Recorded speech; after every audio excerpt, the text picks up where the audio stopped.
الله تبارك وتعالى: إن هذا القرآن يهدي للتي هي أقوم ويبشر المؤمنين الذين يعملون الصالحات أن لهم أجرا كبيرا. وقال: يا أيها الذين آمنوا أطيعوا الله وأطيعوا الرسول ولا تبطلوا أعمالكم. وقال عليه الصلاة والسلام: فاعقلوا أيها الناس قولي، فاعقلوا أيها الناس قولي، فإني قد بلغت وقد تركت فيكم ما لن تضلوا بعده إن تمسكتم به، كتاب الله وسنة رسوله صلى الله عليه وسلم. أعوذ بالله من الشيطان الرجيم.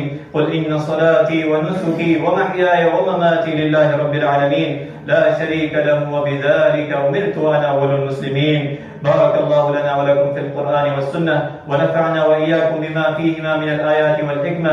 أقول قولي هذا وأستغفر الله لي منكم ولسائر المسلمين من كل ذنب وخطيئة.